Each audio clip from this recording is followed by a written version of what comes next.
Welcome back.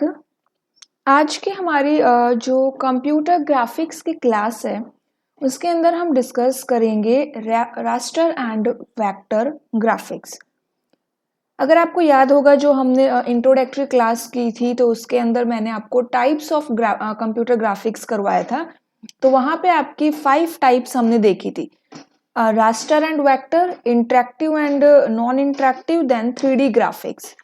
तो आज के क्लास में हम रास्टर एंड वेक्टर ग्राफिक्स करेंगे एंड इससे रिलेटेड जितनी भी टर्म्स हमें पता होनी चाहिए वो हम ऑलरेडी कवर कर चुके हैं, जैसे कि आपकी पिक्सल क्या होता है, बिटमैप क्या होता है, रिजोल्यूशन क्या होता है। ये तीनों ही टर्म आपकी रास्टर एंड वेक्टर ग्राफिक्स से रिलेटेड है जो हमने ऑलरेडी कवर कर लिया है। तो अब यहाँ पे देखते हैं कि रास्टर एंड वेक्टर ग्राफिक्स के क्या होता है। आज हम क्या क्या देखेंगे। फर्स्टली हम देखेंगे कि रास्टर ग्राफिक क्या होता है, देन वेक्टर ग्राफिक्स क्या होती है, उसके बाद आप raster to vector and vector to raster conversion क्या होता है वो हम समझेंगे। देन लास्ट में हम रास्टर एंड वेक्टर ग्राफिक्स के बीच में जो मेन डिफरेंस है, मेन पॉइंट्स हैं वो हम कवर करेंगे। ठीक है, तो काफी इंपॉर्टेंट क्लास रहेगी हमारी ये। चलिए स्टार्ट करते हैं। अब यहाँ पे देखो, जो सबसे फर्स्ट मैंने यहाँ पे पॉइंट लिखा हुआ है वो है कि आपका raster and vector graphics are two common type of digital images. Raster and vector क्या होता है, ये हमारी डिजिटल इमेजेस के ही दो कॉमन टाइप है। टोटल हमने 5 टाइप्स देखे हैं जिनमें से ये 2 टाइप्स रहेंगे। रास्टर ग्राफिक्स क्या होता है इसके बारे में समझते हैं। In raster graphics pixel are used for an image to be drawn. Raster graphics में हम क्या यूज करते हैं, हम पिक्सल का यूज करते हैं, इसीलिए मैंने आपको पहले पिक्सल करवाया था। तो रास्टर ग्राफिक का जो फर्स्ट पॉइंट रहेगा वो ये है कि इसमें आप जब भी इमेजेस ड्रॉ करेंगे उसके अंदर हम पिक्सल्स यूज करेंगे, नंबर ऑफ पिक्सल्स हम वहां पे यूज करेंगे। एंड जब नंबर ऑफ पिक्सल्स की बात होती है तो मैंने आपको क्या टर्म बताई थी, मैंने आपको बताया था बिट मैप्स। तो रास्टर इमेजेस बिट मैप का यूज करती है टू स्टोर द इंफॉर्मेशन। ठीक है, जितनी बड़ी फाइल होगी उतना ज्यादा बिट मैप रहेगा, smaller file smaller bit map. तो पिक्सल एंड बिट मैप इसीलिए हमने पहले कवर किया था क्योंकि रास्टर ग्राफिक के अंदर वो यूज होता है। ठीक है, तो क्या 2 पॉइंट समझ में आए हमें रास्टर ग्राफिक्स के बारे में। फर्स्ट तो ये समझ में आया कि इसके अंदर हम पिक्सल्स का यूज करते हैं एंड जहां पे पिक्सल आ जाता है वहां पे ऑटोमेटिकली आपका बिट मैप आ जाता है। तो इंफॉर्मेशन स्टोर करने के लिए हम यहाँ पे किसका यूज करते हैं, बिट मैप का यूज करते हैं। इसीलिए रास्टर जो इमेजेस है या रास्टर ग्राफिक्स है इसे बिट मैप इमेजेस भी कहा जाता है क्योंकि इसके अंदर हम बिट मैप्स का यूज करते हैं। ठीक है, अब यहाँ पे बिटमैप क्या है। बिटमैप का मतलब हम ऑलरेडी समझ चुके हैं कि बिटमैप का मतलब होता है कि नंबर ऑफ पिक्सल्स वहां पे हमने कंबाइन की है। जितने ज्यादा नंबर ऑफ पिक्सल्स आपके एक साथ रहेंगे आपकी बिटमैप भी उतना ही ज्यादा रहेगा। ठीक है, नेक्स्ट यहां पे देखते हैं, raster graphics consist of tiny pixels. अब रास्टर ग्राफिक के अंदर पिक्सल्स होते हैं, पिक्सल का मतलब एक स्मॉल डॉट होती है। देन यहाँ पे रास्टर ग्राफिक जनरली आप कहाँ पे यूज करेंगे, मतलब कि किस एरिया में ज्यादा रास्टर ग्राफिक्स का यूज रहेगा। तो यहाँ पे रास्टर ग्राफिक हम यूज करते हैं जहां पर, ध्यान रखना, जहां पर आपको एक डिटेल्ड इमेज चाहिए, मींस कि एकदम sharp detailed image, colourful image चाहिए, जैसे कि फोटोग्राफ्स, वहां पे रास्टर ग्राफिक्स का यूज होता है। एंड मैंने पहले आपको बताया है कि जितनी ज्यादा बड़ी इमेज होगी मींस कि उतना रिजोल्यूशन भी ज्यादा होगा, देन वो प्रोसेसिंग पावर उसमें ज्यादा लगेगी एंड स्पेस भी वो ज्यादा लेती है। ठीक है, एग्जाम्पल यहाँ पे देखिए, 640 इंटू 480 इमेज है। तो यहाँ पे इसमें कितने पिक्सल्स की रिक्वायरमेंट हुई ये हमने ऑलरेडी कवर कर चुके हैं पिक्सल की क्लास में। इन दोनों को मल्टीप्लाई करेंगे तो इतने पिक्सल्स की हमें रिक्वायरमेंट हुई। अब यहाँ पे जब raster graphics and vector graphics की बात होती है ना, तो क्या होता है, कई बार इमेज का साइज काफी बड़ा होता है, कई बार स्मॉल भी होता है। तो या तो हमें इमेज का साइज इंक्रीज करना होता है या फिर डिक्रीज करना होता है। मींस कि हमें हमारी इमेज को क्या करना है, अगर आपको उसे डिक्रीज करना है, इमेज का साइज डिक्रीज करना है, देन हम उसे कंप्रेस करते हैं। ठीक है, क्या करते हैं, हम उसे कंप्रेस करते हैं।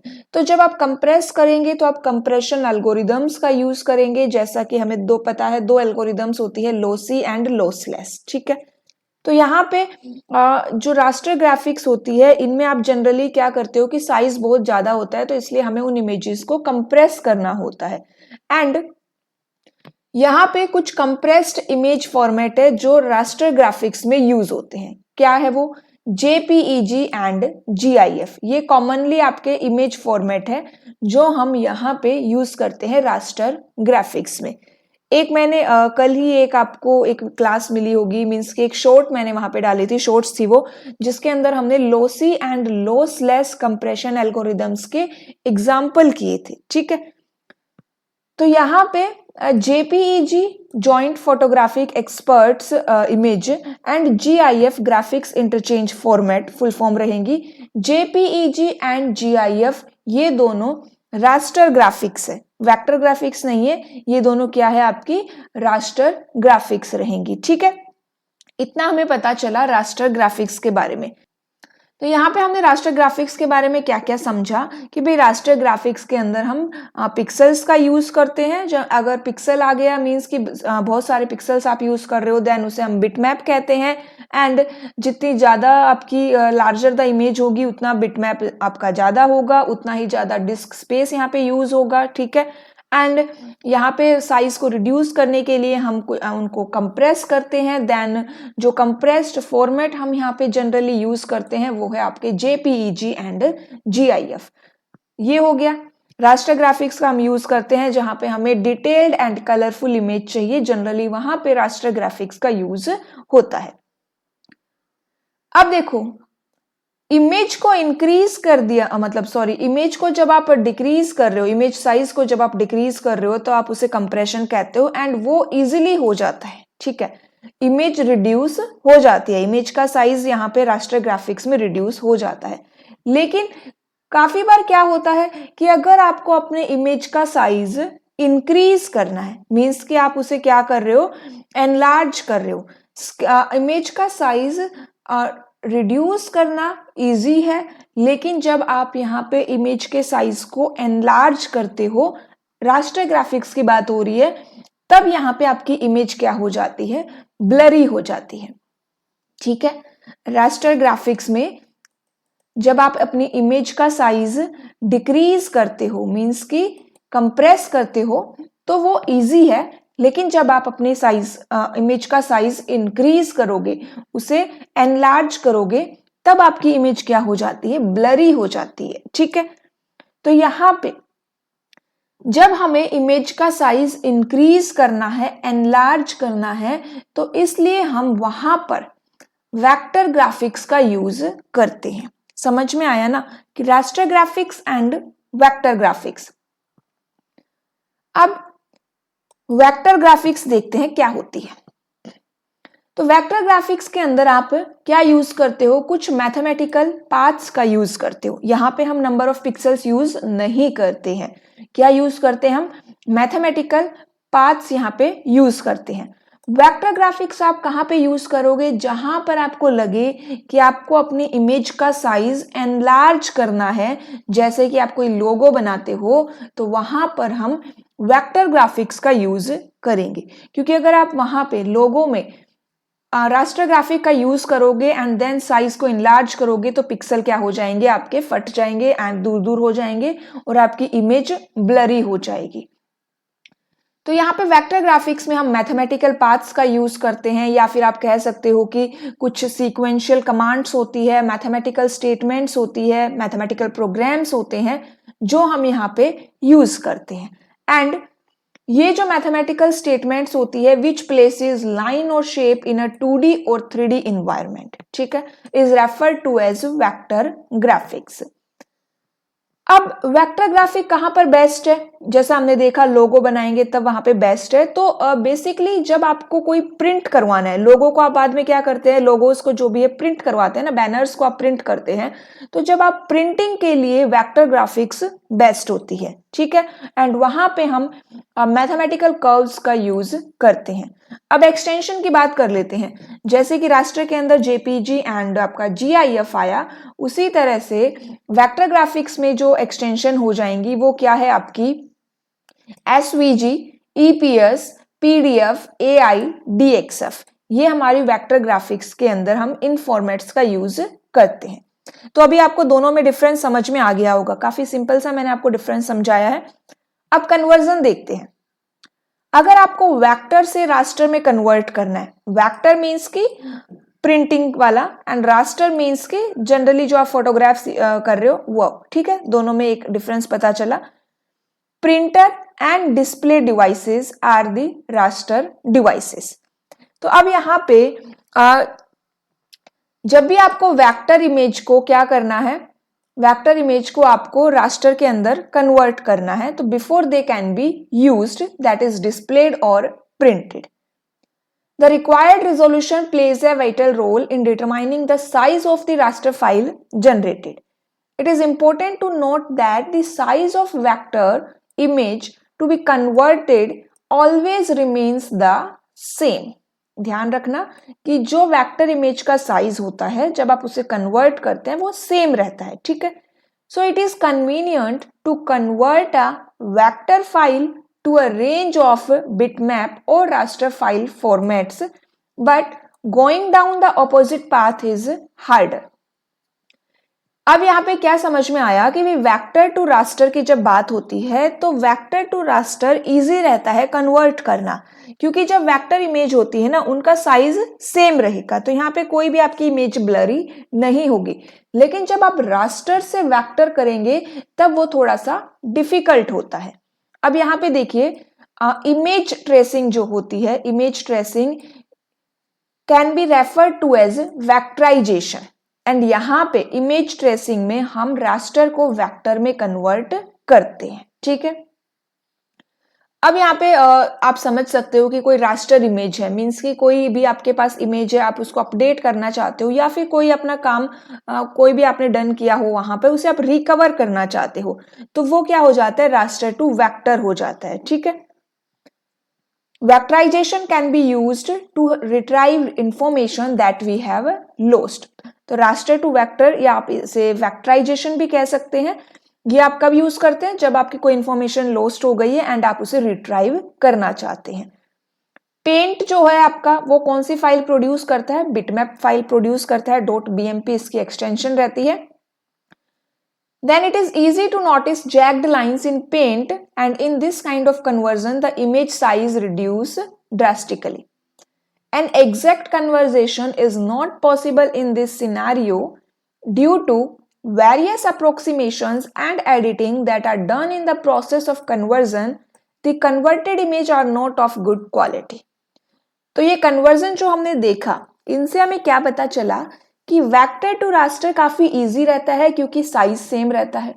लेकिन जब आप रास्टर टू वेक्टर में चले जाते हैं तब आप कितने भी आप वहां पे मेथड्स लगा लो, कन्वर्जन लगा लो, लेकिन आप एक अच्छी क्वालिटी की इमेज प्रोड्यूस नहीं कर पाएंगे रास्टर टू वेक्टर से। जनरली कब यूज करते हैं, जब आपकी कोई इंफॉर्मेशन लॉस्ट हो जाती है एंड आप उसे फिर से क्लियर करना चाहते हैं, ठीक है। अब यहाँ पे नेक्स्ट हम देखेंगे डिफरेंस, रास्टर और वेक्टर के अंदर क्या डिफरेंस है। तो यहाँ पे रास्टर है, रास्टर किससे मिल बनते हैं, पिक्सल से बनते हैं। वेक्टर में आप क्या यूज करते हो, पाथ्स यूज करते हो। Then in raster graphics refresh process is independent of the complexity of the image.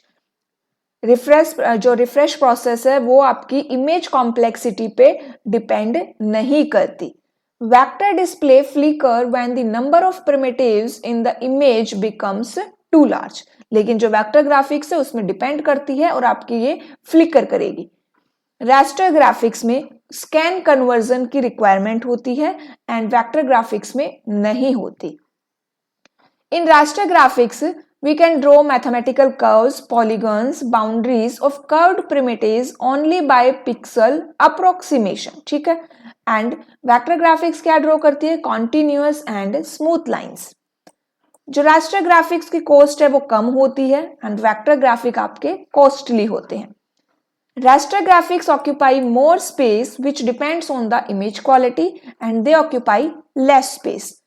Extension आपकी .bmp, bitmap, .tif tagged image file format, GIF, JPG. Vector graphics में आपकी SVG, EPS, PDF, AI, DXF. ठीक है, अगर इनकी हम full form देखें, जैसे रास्टर ग्राफिक्स में जो एक्सटेंशन यूज की है उनकी फुल फॉर्म हमने देख ली है। एसवीजी की फुल फॉर्म क्या होती है? Scalable vector graphics. क्या होती है? Scalable vector graphics. ईपीएस की फुल फॉर्म होती है encapsulated post script. Encapsulated post script. PDF की हमें पता ही है, पीडीएफ की फुल फॉर्म क्या रहेगी आपकी? Portable document format. ठीक है, एंड डीएक्सएफ की फुल फॉर्म होती है हमारी ड्राइंग इंटरचेंज फॉर्मेट, या फिर आप कह सकते हो ड्राइंग एक्सचेंज फॉर्मेट। ठीक है, एंड एआई है यहाँ पे एडोब इल्यूस्ट्रेटर। तो ये इनकी फुल फॉर्म है, scalable vector graphics, encapsulated post script. आपका एआई क्या रहेगा? एडोब इल्यूस्ट्रेटर। देन डीएक्सएफ क्या रहेगा हमारा? Drawing interchange format, and PDF है आपका पोर्टेबल डॉक्यूमेंट फॉर्मेट। तो ये इनकी फुल फॉर्म रहेगी। अब यहाँ पे देखते हैं कि रास्टर एंड वेक्टर कहाँ पे यूज होता है, क्या हमें कंक्लूजन मिला। Raster graphics are best for rich detailed image but can loss quality when resized. Vector graphics are perfect for scalable design and clear lines but may not handle complex image well. तो ये क्या है, हमें पता चला कि भाई raster graphics आपकी अच्छी होती है, डिटेल्ड इमेजेस के लिए अच्छी होती है, लेकिन जब आप रीसाइज करेंगे तो क्वालिटी लॉस होने का चांस रहता है। वेक्टर ग्राफिक आपकी स्केलेबल डिजाइन के लिए अच्छी है, क्लियर लाइंस के लिए अच्छी है, लेकिन जब आप कॉम्प्लेक्स इमेजेस को हैंडल करते हैं तो वहां पे वेक्टर ग्राफिक्स इतनी अच्छी नहीं है। तो आपकी जो रिक्वायरमेंट होती है उसके अकॉर्डिंग हम इन ग्राफिक्स का यूज करते हैं। ठीक है, तो ये आज का हमारा टॉपिक था। नेक्स्ट क्लास में हम interactive and non interactive graphics को डिस्कस करेंगे। ओके, क्लास अच्छी लगी तो क्लास को ज्यादा से ज्यादा लाइक एंड शेयर कर सकते हैं। आज के लिए इतना ही, एंड टेलीग्राम ग्रुप का लिंक आपको डिस्क्रिप्शन बॉक्स में मिल जाएगा। Okay, thank you.